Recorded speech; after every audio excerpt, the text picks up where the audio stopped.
We all have a story to tell. A gem of wisdom, a little tale, or just something to make you laugh. Do you want to hear some? Then welcome to Anecdotes.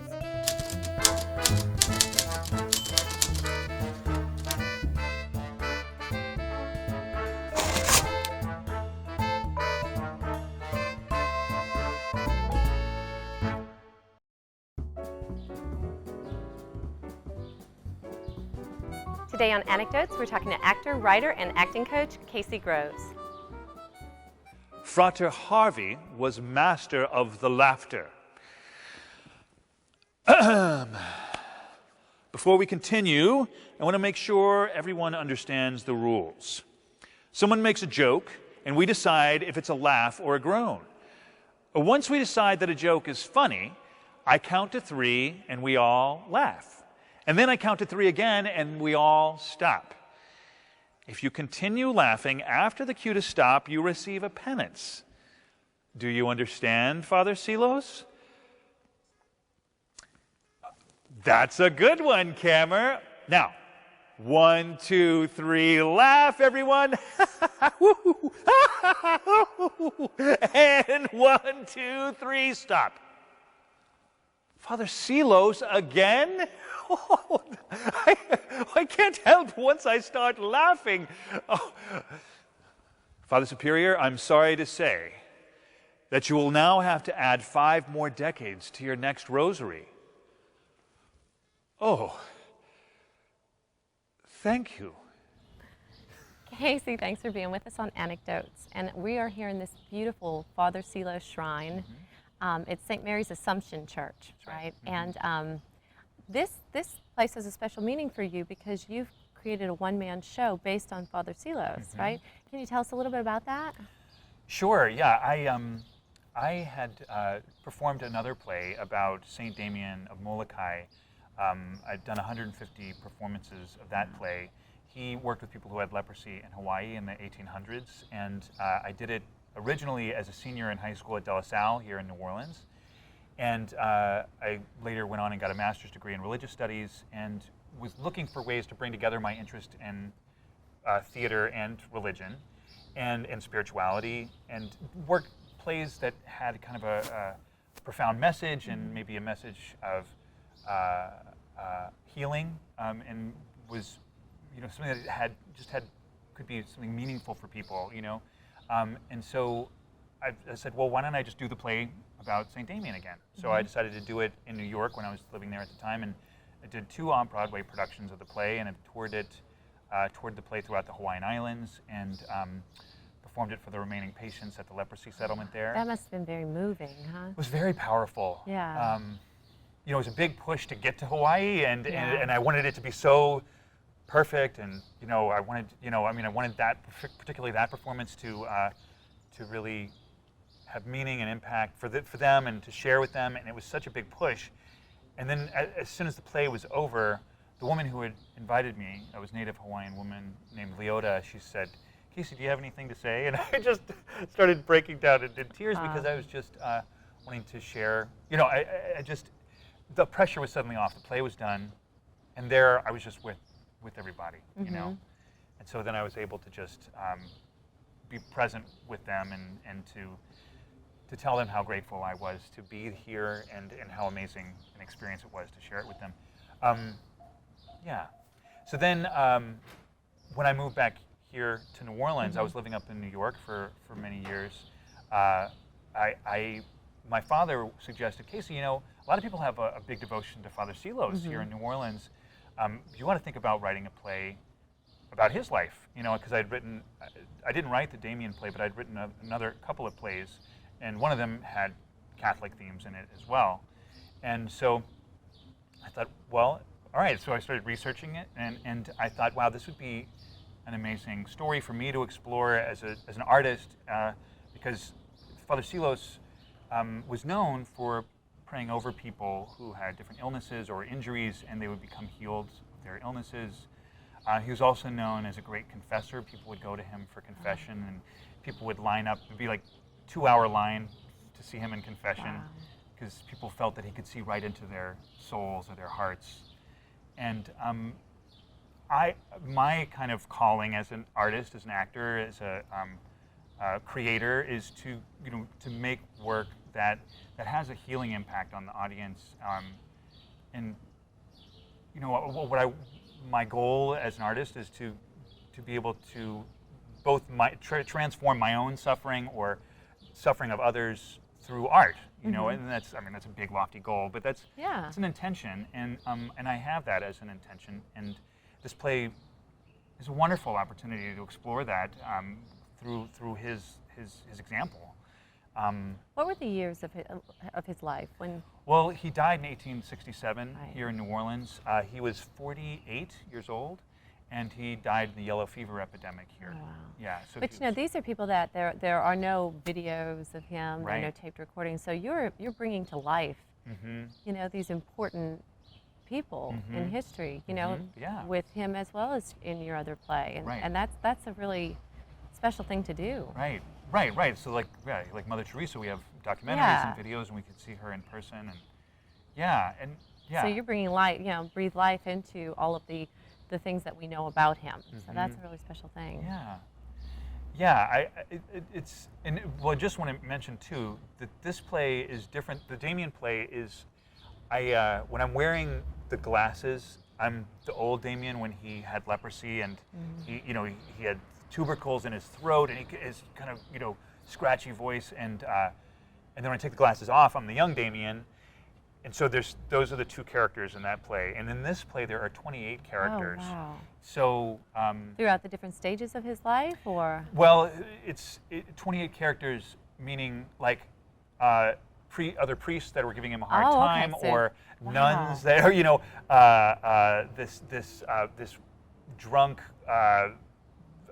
German ex-military guy who lived out in the woods that wants to have his children baptized. So you go into all of these different characters. Wow. Yeah. So it's really fun. So I just switch back and forth, So it's kind of, it's like, Father Silos, I want you to baptize these 2 children right now. Today's the day I picked for this, and if it doesn't happen now, it won't happen at all. And then Father Silos says, well, that's all very well, my dear man, but if these children are to be baptized by a Catholic priest, they must also be brought up in the Catholic faith. So, that's great. You're switching back and forth in these wild, different characters. How's the kids, Casey? Oh, good. Good. Can you do me a little favor? I need to have a look at the Cochran file. You think you could sign it out in your name? Sure, boss. But isn't that a closed case?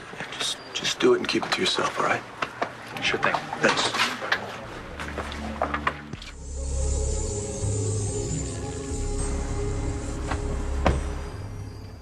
Hey, James. Phil? What's going on, man? I haven't seen you at work in weeks. Nothing's going on. I just decided to stay home and spend time with my kid. James, you were... Go away.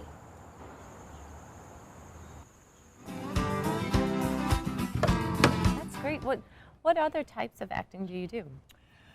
Well, I studied at the Royal Academy of Dramatic Arts I studied in London at the British American Drama Academy at the Royal Academy of Dramatic Arts for about 6-month total training in London.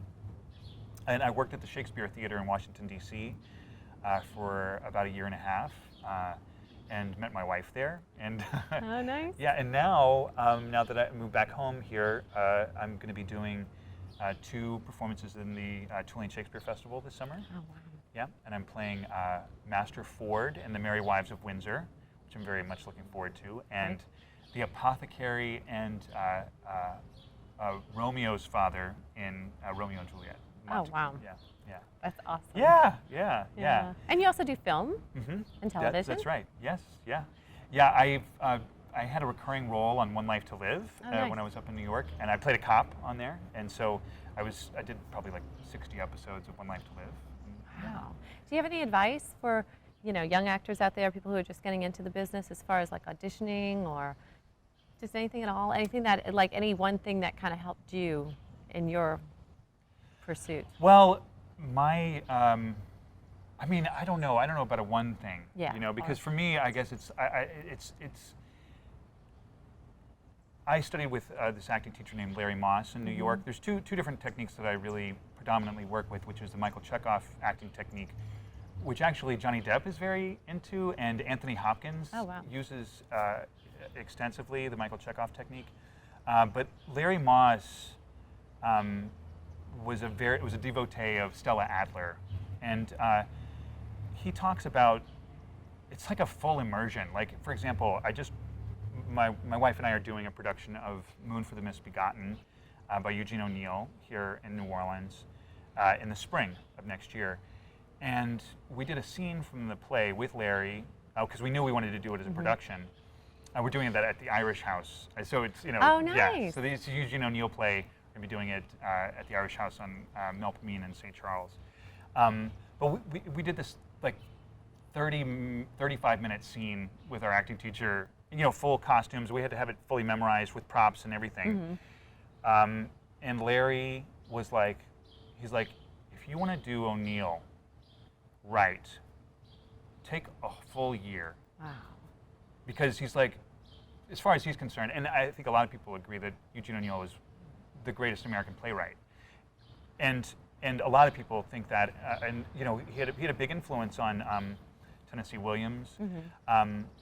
So basically, he's like, if you're going to really do O'Neill, you really, read a biography about his life, read all his plays, and we've been getting together with actors and getting groups of actors together, reading his plays. Just really delving deeply. I'm teaching an acting class using scenes from Eugene O'Neill's plays to explore, all of the kinds of things that he was exploring in his plays. And so it's a very comprehensive thing, you know.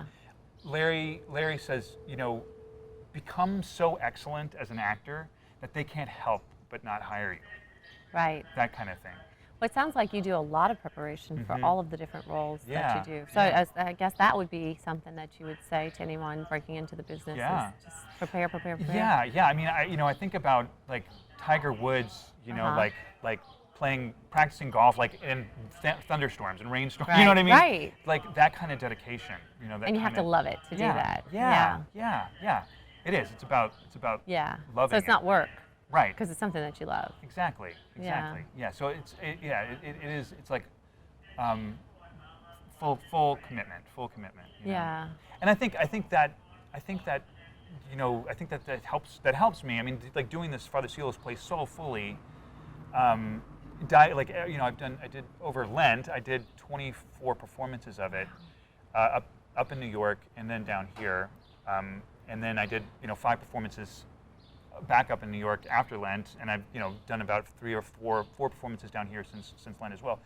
But every time I do the play, I spend several hours focusing on a certain aspect of the play. Maybe I focus on the relationships between the people, or maybe I focus on the images that Father Silos is seeing as he looks out the train window, because the play takes place on it follows him on a train journey from Chicago to New Orleans. Oh, okay. And so things he sees on the train or things he sees out the window remind him of stories from his life. So was that when he was being transferred here to New Orleans? Okay. Yeah. Wow. It's all around a particular episode. And where that was he actually born? happened. He was born in Bavaria. Oh, wow. Okay, so that's another accent you had to Yeah, learn, exactly. right? Yeah. Wow. So I chose, for the accents, for Father Silos, I chose a very easy, accessible accent that wasn't too crazy German sounding, because I was thinking to do the whole play. And sometimes people can't understand certain things if someone has a super thick That's accent. right. So too. it's very. Oh, hello. I spoke with you yesterday. Yes, that's right. Remember, I lost my suitcase on the train from Chicago to New Orleans, and you suggested I stay the night here in St. Louis to see if it could be retrieved. Something very kind of, light. It's just kind of a touch, a flavor. So yeah, exactly. I wanted to have people have an experience of somebody who's not quite the same as them, but that they can understand very well, and it's easy to listen to. Wow. But some of the other accents are more extreme. Like the, Which is great. Yeah. And entertaining. Yeah. And fun for you. Yeah, exactly. Son of a bitch! I'll kill you! I was Hogan's goat to everyone, and stud. All my high hopes for power and for office fell down around my ears like a spavined roof when I first heard it call me that. We melted first into light like flaming candle. It all goes from us. Good. Hold me, Matty.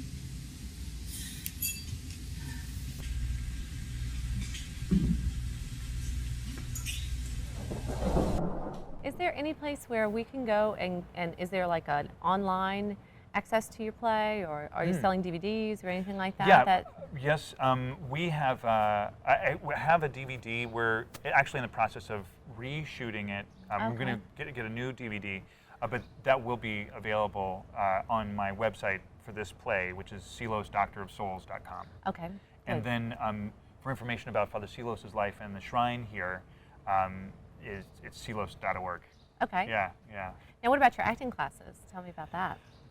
Yeah, well, right now I'm doing this Eugene O'Neill class. I'm very excited about delving into these plays. What I mostly work with, I work with both the Larry Moss's technique and the Michael Chekhov technique. So Michael Chekhov is very psychophysically based technique. So we do exercises at the beginning of each class, physical exercises that you can then take in to your acting and put it into your scene work. And then the Larry Moss work is more about working on the actual scene and working with script analysis and diving into the text. So the two combined together, you feel like that really covers. Yeah, and I all think the it's aspects. right. It's also wonderful. We're doing this thing that I did with this theater company I was working with up in New York it was an off-Broadway company. We did like one production every year. And it was an ensemble-based company, but we would do this exercise called the text circle. So you would come in, and it was kind of like improv. You would use your text, and whatever text somebody else that was in the circle from another complete different scene or a totally different character would give you text from their scene, and then you would respond with text from your scene, just kind of flow with it.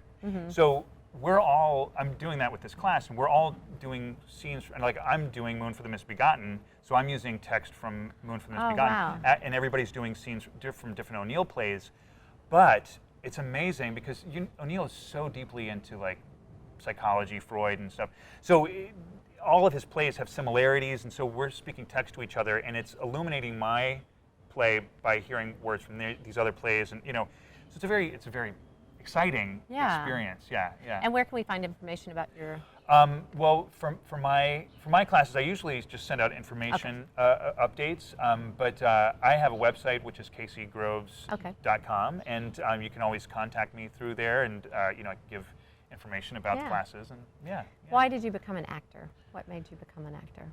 I don't know about why I became an actor, but what I Put you love on the about spot it, there with that. no, Huge. yeah, right. Well, no, why I love it is a thing that Michael Chekhov says, which is that he says it in a Russian accent too. Inside of every actor is a deeply rooted desire for transformation.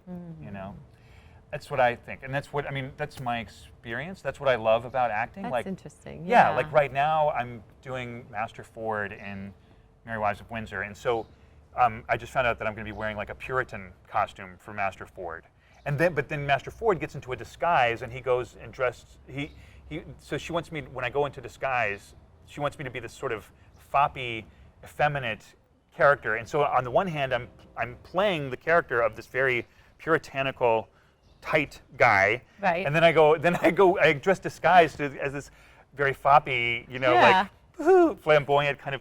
So it's fun. I mean, like I'm like googling images of like Puritans from that time period, and I'm like, just stepping into that character's sort of demeanor and his approach, and then this other character, and it's fun, You get to explore all those different characters, and then inside yourself too, all the different things inside of you. That's right. Mining the connection between my life and the character's life. Both the transformation, which is kind of others, it's not quite self-related. It's stepping into somebody else's shoes fully, but then bringing yourself to the character. Both of those, that kind of dynamic. Well, thank you so much for sharing the story of Father Silos to everyone, and then for sharing your anecdotes here with us. Yeah, thank you. All right. Thanks for having me.